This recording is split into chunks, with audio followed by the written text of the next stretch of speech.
Assalamualaikum, balik lagi di channel jam 12. Nerusin alur cerita dari manhwa The Game That I Came From yang part ke-9. Oke, langsung saja masuk ke ceritanya. Guild Master Nebulos Stillwater meminta wakilnya memanggil Lingse dan Kapten Divisi Ketiga Tiana. Omongan tentang Lingse yang bekerja sama dengan Guild Celestial sudah menyebar dan banyak yang penasaran dengan Lingse sampai mereka menunggu di depan ruangan untuk bisa melihat Lingse. Lingse merasa itu bukan gangguan baginya dan dia pun menyetujui untuk kerjasama dengan Guild Celestial karena layak dilakukan. Tiana yang menjadi kapten divisi ketiga begitu kesal dengan Lingse yang membuat banyak sekali masalah. Dia mendapatkan banyak pesan dan yang penasaran dengan Lingse.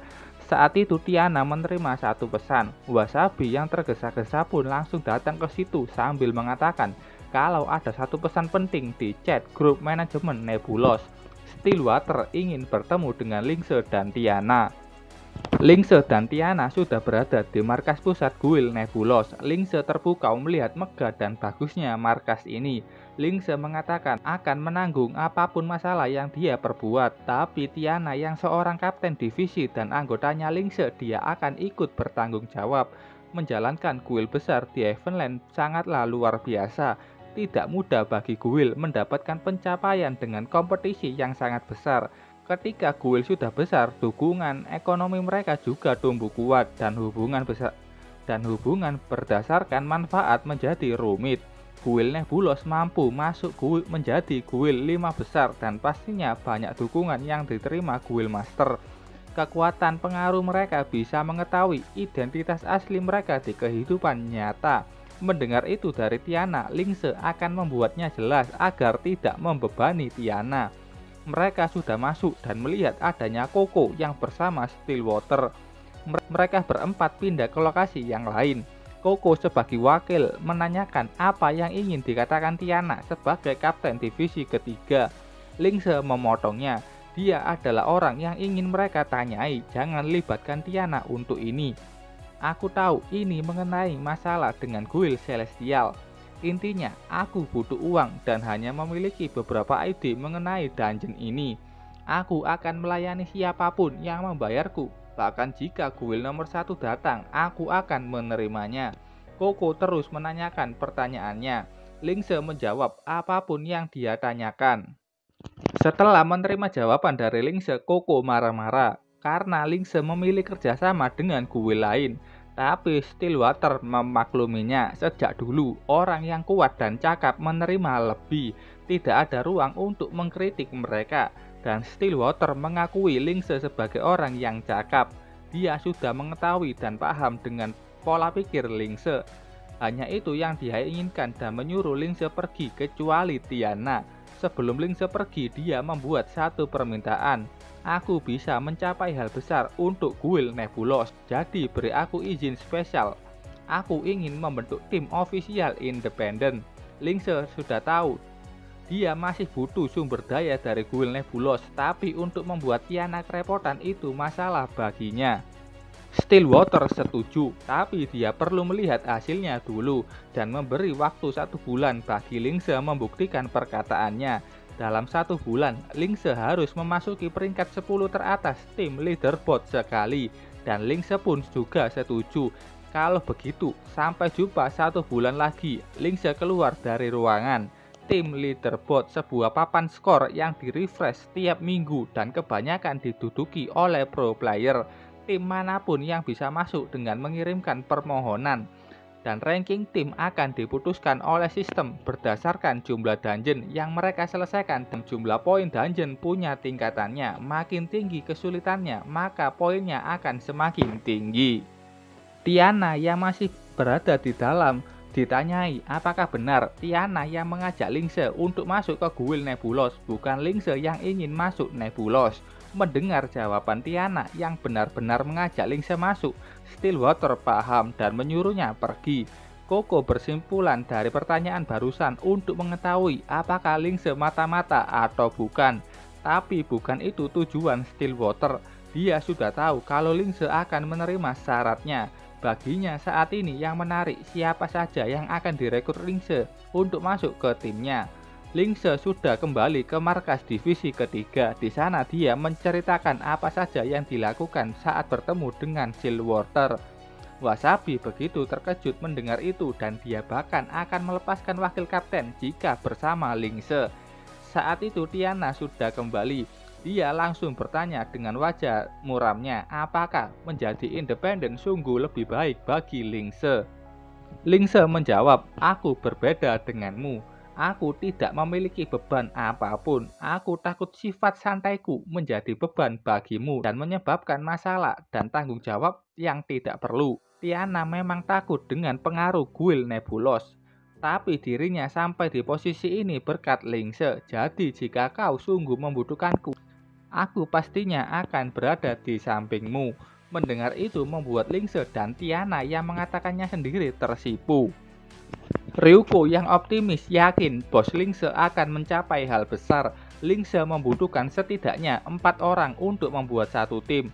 Wasabi yang yakin akan dimasukkan tim Lingse kecewa setelah mendengar kalau Lingse tidak membutuhkan Wasabi. Skillnya memang kuat, tapi kemampuannya tidak mumpuni baginya dan role Thief sudah ada Lingse dan 2 Thief di tim itu tidak perlu. Wasabi mendengar itu langsung kecewa. Dia paham perkataan Lingse tapi masih mendapatkan emosional damage.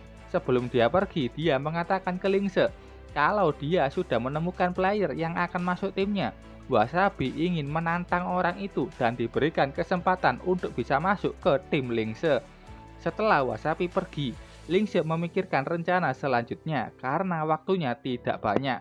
Dia saat ini membutuhkan seorang archer. Sementara itu di hutan terlihat ada 3 orang yang sedang melarikan diri dari seseorang. Mereka dikejutkan dengan satu tembakan yang langsung membunuh temannya dan mereka bahkan tidak tahu dari mana asal tembakan itu. Tembakan lain sudah membunuh temannya dan dia memilih untuk bersembunyi. Dia melihat ada satu gagak yang mencurigakan dan saat itulah dia tertembak mati. Poor Dark Vader. Dialah pelaku penembakan itu dengan ejekan khasnya GG. Vader seorang archer dengan senjata utama senjata api yang sangat langka digunakan archer lainnya. Senjata api di game Heavenland punya damage yang sangat tinggi, tapi item untuk mendapatkannya sangat sulit. Celestial Falcon adalah senjata utama milik Dark Vader yang hanya bisa didapatkan di dungeon level tinggi dengan kesulitan tinggi. Saat ini dia berada di satu bar. Saat itu datang Lingse yang langsung duduk di sampingnya. Lingse membuka obrolan bagaimana cara dia menemukan Vader. Lingse sudah tahu siapa Dark Vader, seorang sniper yang di kehidupan sebelumnya dia menjadi peringkat pertama profesi pembunuh. Lingse berterus terang dia ingin mengundang Vader ke timnya untuk bisa masuk ke tim leaderboard.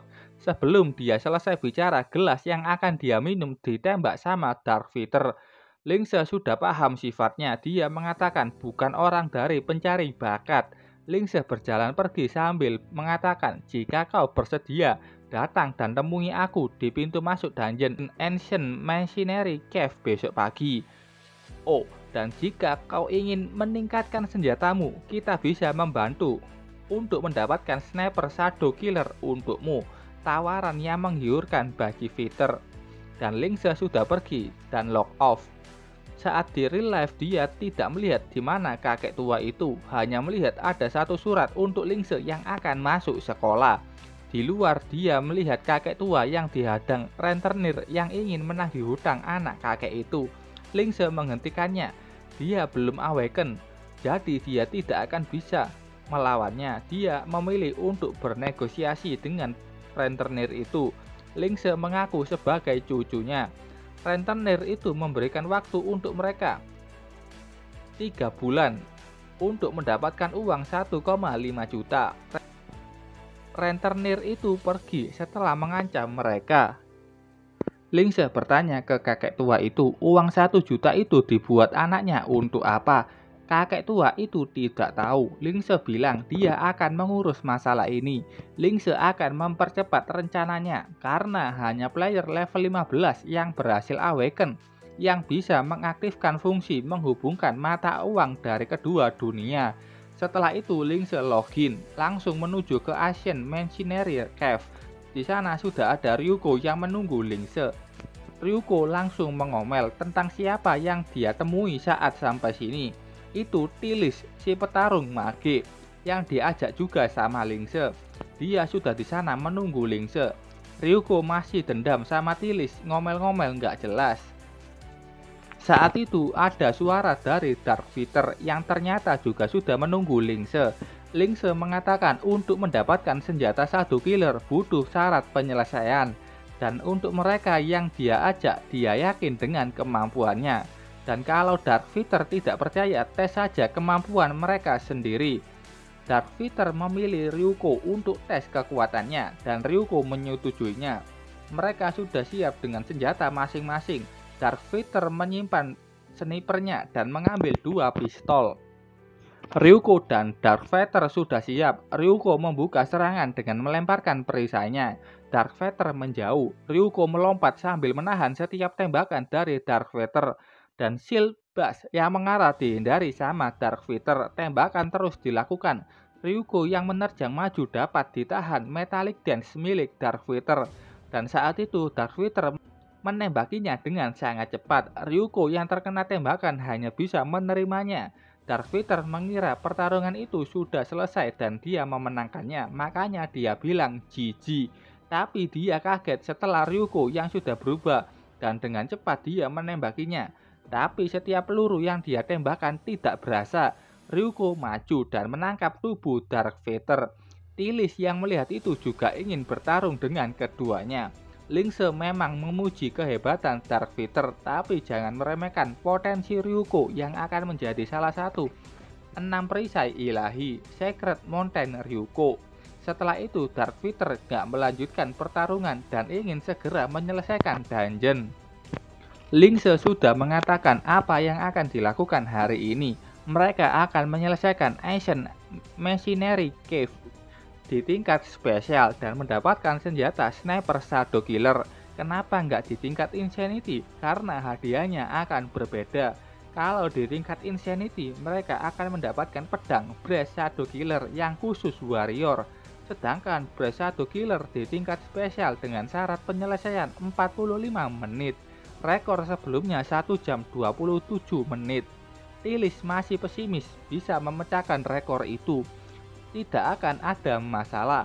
Ayo bersiap memasuki dungeon. Pintu dungeon sudah terbuka. Dark Fighter bertanya tentang rencana Lingse yang hanya butuh berapa lama untuk menyelesaikannya. Lingse dengan percaya diri bilang butuh 20 menit. Tim Lingse sudah masuk ke Ancient Machinery Cave. Di dalam Lingse menjelaskan kalau mereka akan menggunakan metode yang berbeda. Dungeon ini harus menyelesaikan 3 minimap yang berbeda.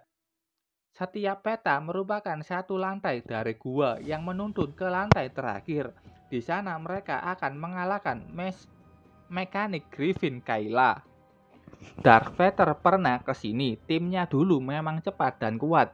Tapi musuh bos mekanik dengan pertahanan yang tinggi membuat mereka menyelesaikan dalam 2 jam. Lingse bilang mereka akan menggunakan keuntungan map dan tidak perlu bunuh satupun musuh. Map di sini berbeda dengan map dungeon lain. Di sini map tidak perlu dimuat. Sederhananya, tidak perlu untuk melewati seperti gate yang memerlukan kita menunggu untuk peta memuat lantai selanjutnya.